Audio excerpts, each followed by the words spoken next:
All right. Well, welcome back. It is the Chasin Bling Podcast, episode 9. Welcome, everybody. And hello, Mr. Big Ben. As everybody knows, that's Big Ben. I'm Coop. And here we go for this week. Um, you know, we do have to always give a little shameless self-promotion to our brand 60, Unleash Your Greatness, great brand for sports uniforms and teamwear. And just moving right along this week, we wouldn't be able to be called the Chasin Bling Podcast without our good friends at Legend Rings. If you're in the championship market, give us a little email, or you can always head on over to legendrings.com and see what they have to offer. And as we continue to slide quickly through our sponsors today, because we've got a great show, we have our friends at Black's Distillery. Ben, why don't you give us the lowdown on our good friends at Black's? Yeah, Black's Distillery. They're a sponsor for drinking game for this podcast. They're located at 9900 Street East Peterborough.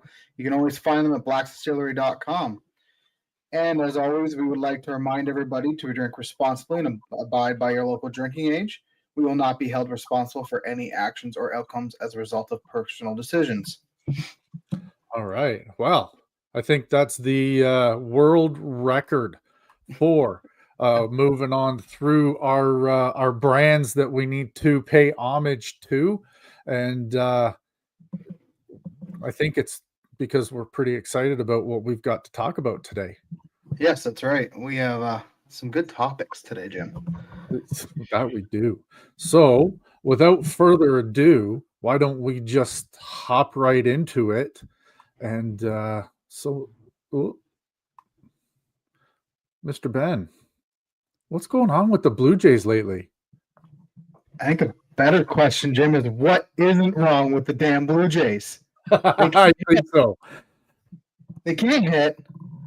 When they do get on base, they can't come up with a timely hit to knock a run in or two.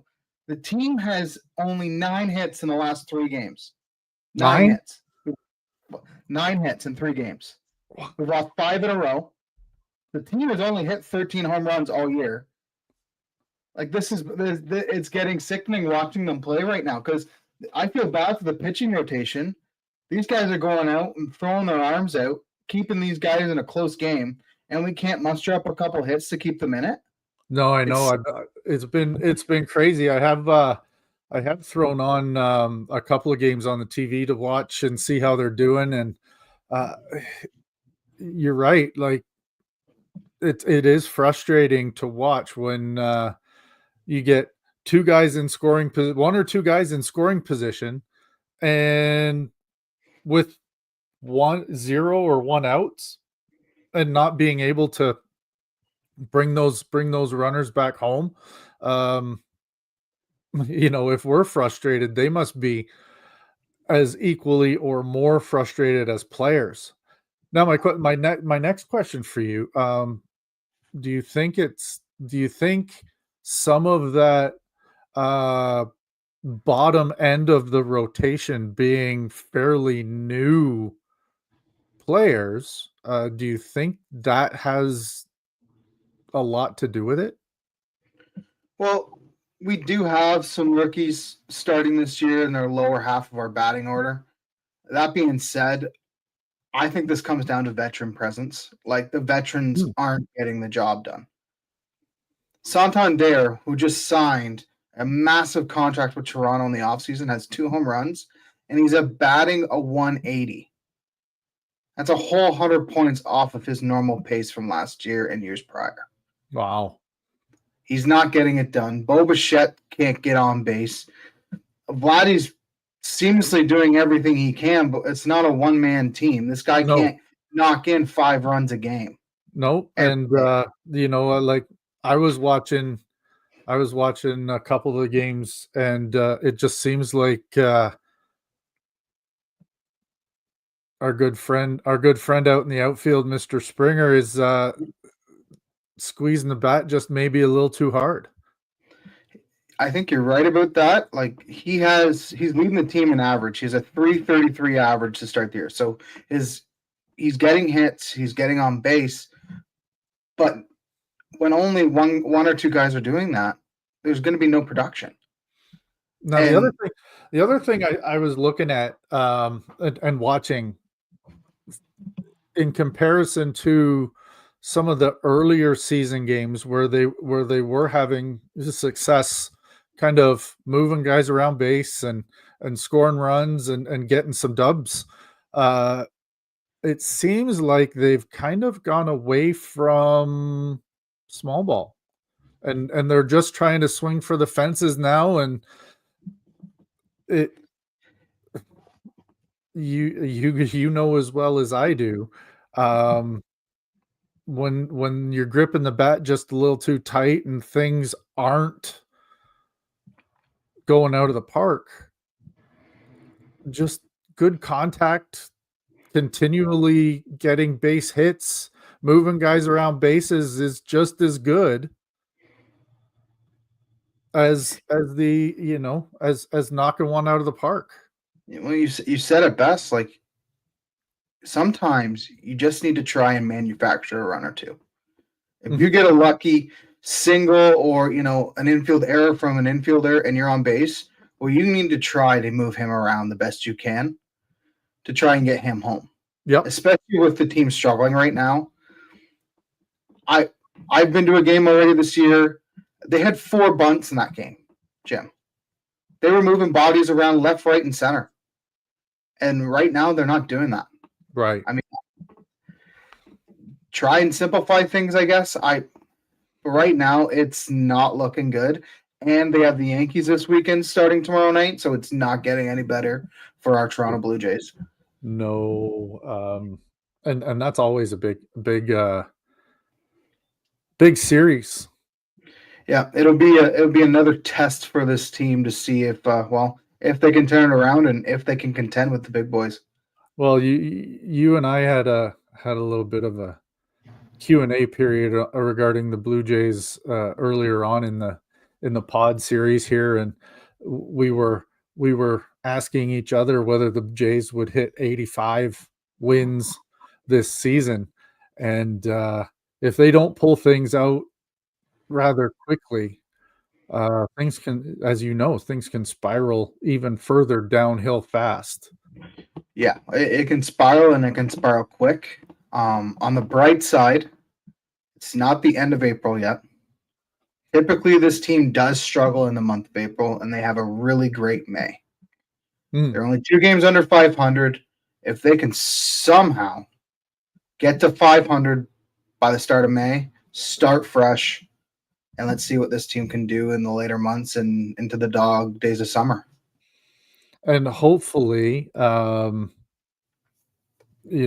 timing of the Mustaches move to Buffalo for a little, let's call it sharpening. Yeah, let's call it a sharpening. Let's call it a sharpening. Let's call it some eyes on pitches to help get the bats moving. Yeah, Schneider going down to Buffalo is a good thing. And then one of the other key members of that outfield group is slowly starting to come back from injury.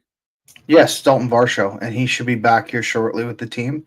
And that's a guy too, where if he can get on base, he can absolutely fly around the bases. Yeah, I don't know if you've ever seen this guy run, Jim, but he can straight out fly. Yes. So we talked earlier on that podcast earlier in the series, to which we talked about the mustache being a key integral part of this season, in my opinion. So if he can truly get the sharpening he needs in Buffalo come back and have an impact. Varsho coming back, having an impact. I think as much as the hype or the good word on the rookies that are in the lineup right now, they could use those two as a veteran presence in the bottom part of the rotation to calm things down and not be as panicky for those younger guys trying to put the onus on their own shoulders to be the ones to knock those, when Vladdy gets on and George and sometimes the pressure just mounts. And no, you're right. Bring those two guys back into the rotation. Maybe a little sharpening in Buffalo for the rookies. Keep them playing, but get them some much needed confidence. Yes. And then work your roster throughout the grinding days of summer. I will say this to kind of put some more. We have the hardest opening schedule of the opening month in MLB. We, out of 35 games that we're going to be playing between the March and the end of this month, only 3 of those games were against a non-playoff opponent from last year. So I am being overcritical just because they are my favorite team. Oh, absolutely. And this would be that, is 2 games under 500 really that bad? No, but yeah, because it can really spiral with now losing 5 in a row. Yep. Well, we'll continue to keep our eyes on the good old Jays and see how they move out of April and into May. And as we all know, it's a long season. So every team seems to go through their ups and downs. No no team has been perfect. No. So there's a lot of opportunity left. Oh, 100%. All right. Well, now that we've got some challenging news out of the way and conversation, up comes the most anticipated week of football for all graduating college football players on the planet.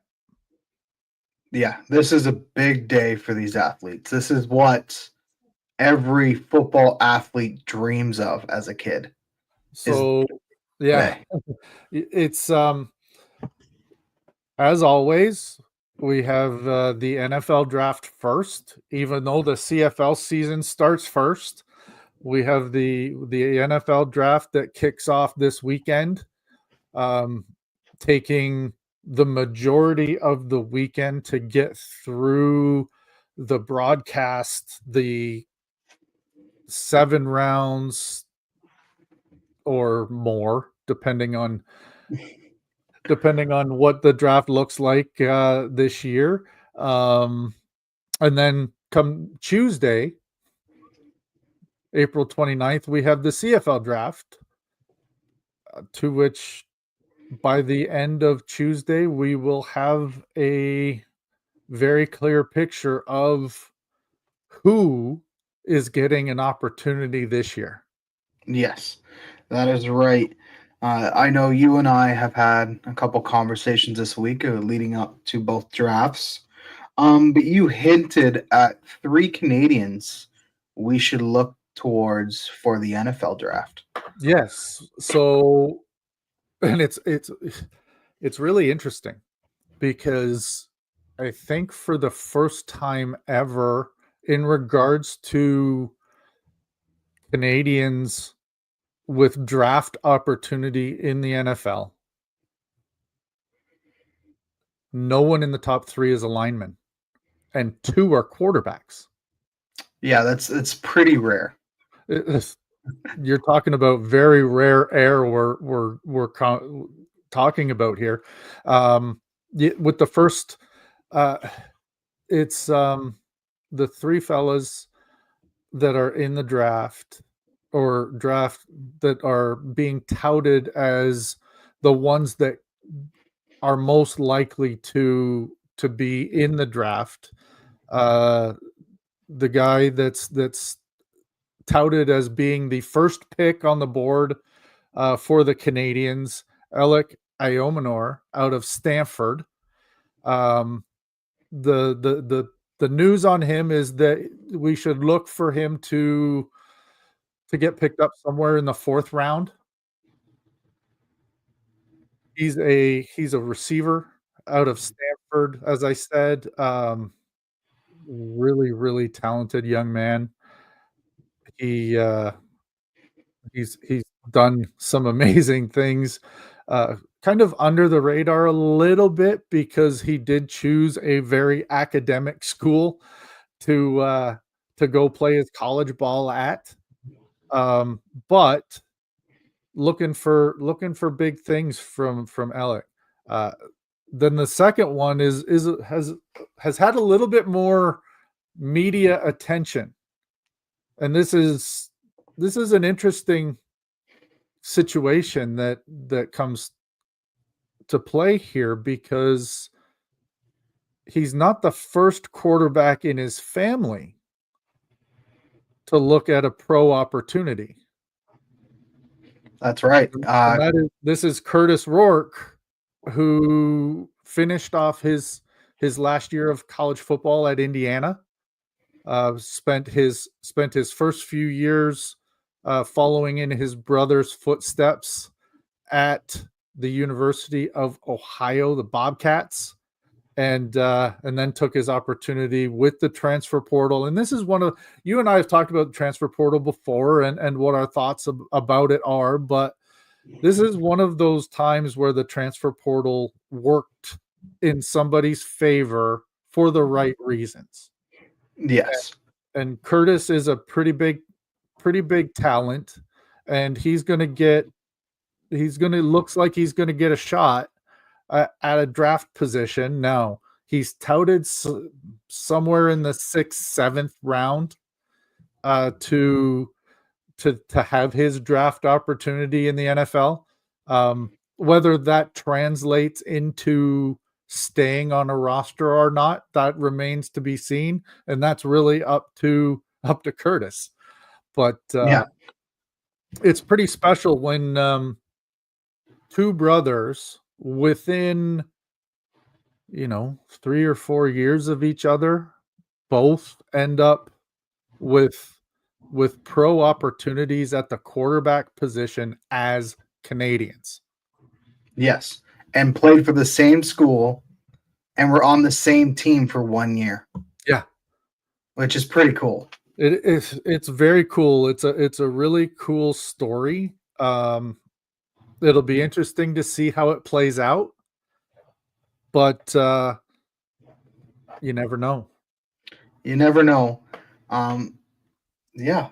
And that brings us to the third one. And this one we've hinted at numerous times on the podcast. Taylor Elgersma. Now, he's a Canadian boy, and he comes from Laurier, playing U Sports over in Laurier. He had a terrific season, taking them all the way to the Vanier Cup, ultimately losing in the final to Laval. But you hinted at where, like today, you had mentioned where you think he might end up if he gets the chance at the draft. Yeah, so he fits into the quintessential Canadian draft scenario, right? And this is we're usually talking about a lineman here, but Yeah. It's amazing that we're actually talking about a quarterback that has played his entire collegiate career at a U Sports school and now has an opportunity to get drafted in the NFL. We're looking at potentially a late last round pick for Taylor, or if not, a free agent signing, because as we all know, once the draft is over, there are also a number of undrafted players that get immediately signed to an entry level deal. And you wouldn't, it's interesting to see how many of those guys actually get onto either a practice roster or end up on the roster. And it's interesting to kind of look at it and go, well, was it a money move, or is it truly because this is a project? And what I can, if he doesn't get drafted, there's enough talent in Taylor for somebody to sign him to a contract, which will ultimately most likely lead to a practice roster scenario as a project. Somebody that can go in and learn from a bona fide starting QB, learn, adapt, and then come in year 2 to compete. And so we'll see what happens. So those are our kind of three keys to watch throughout the NFL draft. Those will be one would be a Saturday pick, 2 kind of into the Sunday rounds. But then we're gearing, once Sunday's over, we're gearing back up for Tuesday, which for me is the more exciting draft because of my personal experience in that world. And talking about those 3 athletes that we just talked about, it's interesting to look at the mock drafts by Marshall Ferguson from TSN into what the first couple of rounds look like in what he's thinking. And what was interesting for me was that he has both Curtis and Taylor pegged for second round picks in the CFL draft, and Alec not showing up in the first 2 rounds at all.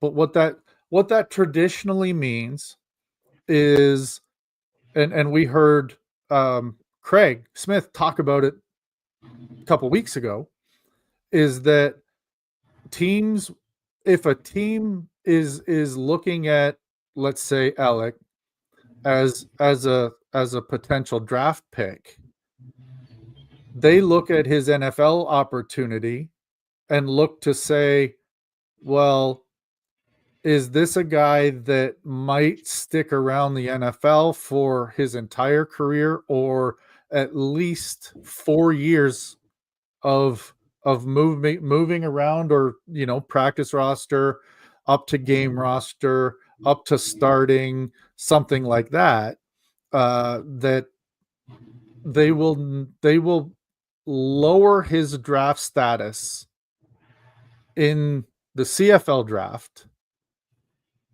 because they feel that he's not going to be in the CFL for a while, and they'll focus on the other players that could come in and have a more immediate impact in those first couple of rounds. And so it was interesting to see in Marshall's mock draft that both Curtis and Taylor ended up in the second round of the CFL draft, to which his thought process might lead him down the path of thinking that both Curtis and Taylor might be those guys that get picked up by an NFL team year 1, but may eventually slide into the CFL world year 2 maybe late year 2, early year 3. But No, we'll yeah, see. It's an exciting time, and like I said earlier, this is the most exciting week for all of the graduating college football players that have decided to kind of throw their name in the ring as people that want to continue down their career path in football. yeah, and eventually these athletes might get a chance to play professional ball, whether it's in the NFL or the CFL, and they'll get to chase that dream of theirs that they've been thinking about ever since they first started playing the game. Oh, absolutely. You had mentioned earlier this week, Jim, that there's something special about this year's draft in particular. Yeah.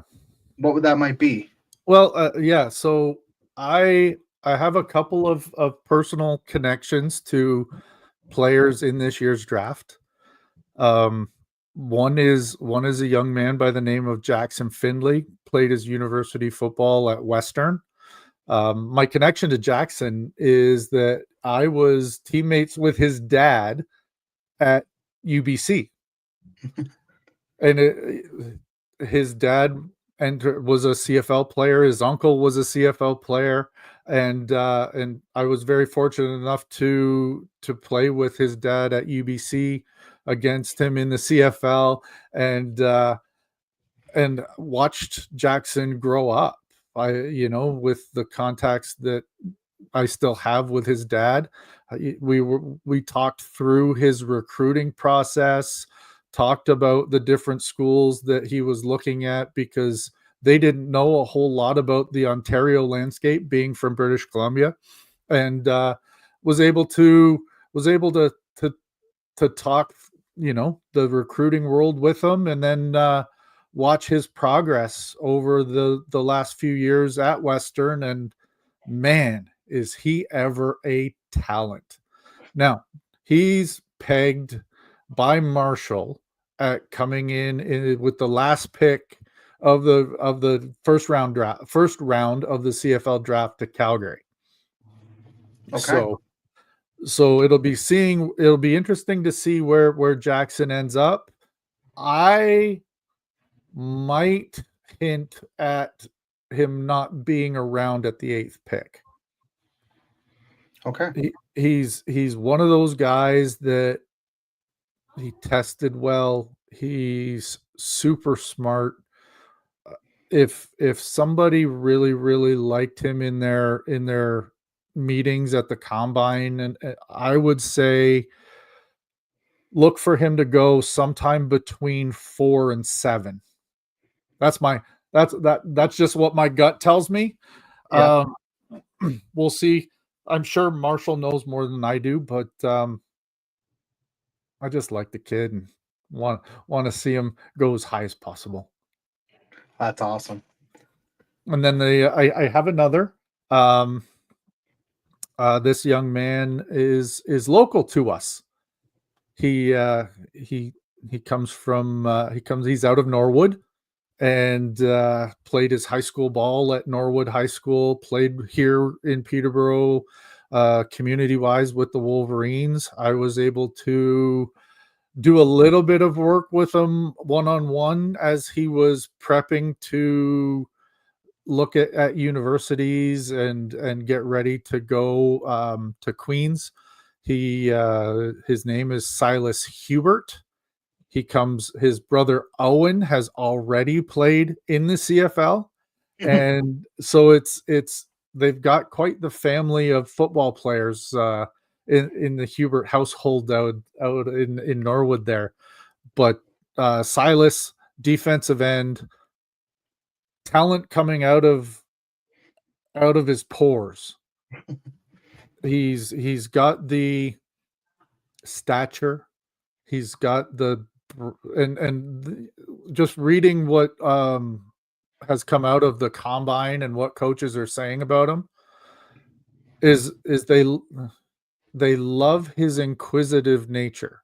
He asks all of the right questions, and he just wants to be a sponge and absorb as much as possible, which when you put all of those aspects together gives you a very, very draftable young man.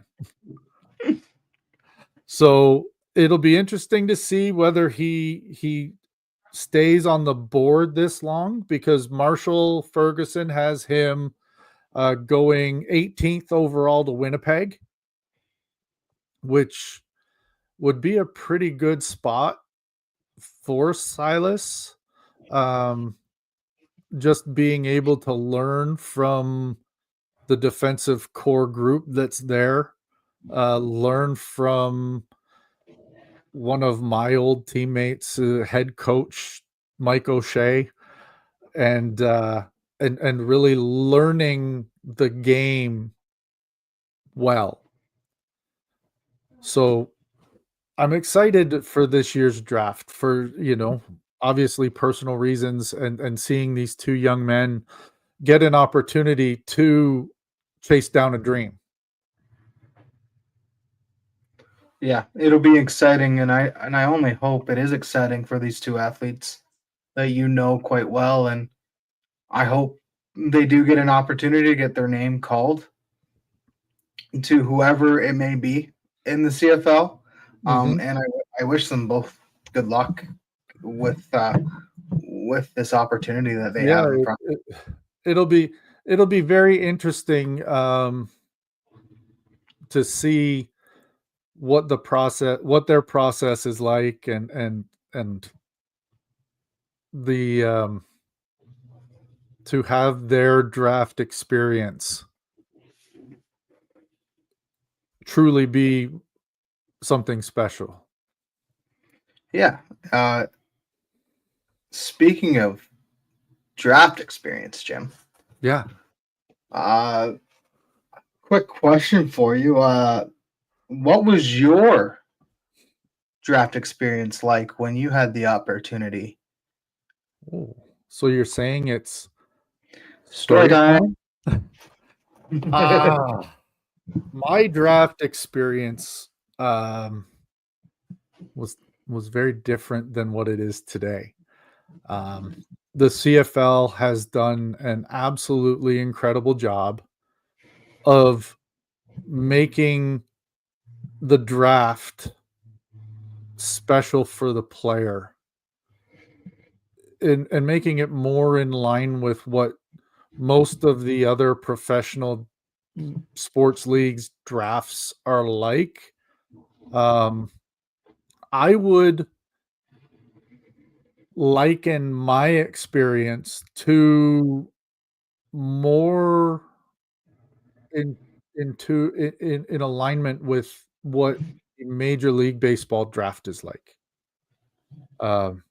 Because back in good old April, maybe March of 1998, the CFL draft was a conference call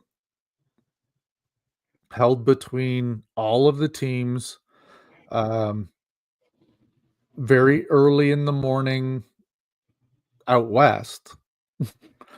A little bit more normal in the Toronto area, morning time wise. But so because it was a conference call, I didn't put too much thought of,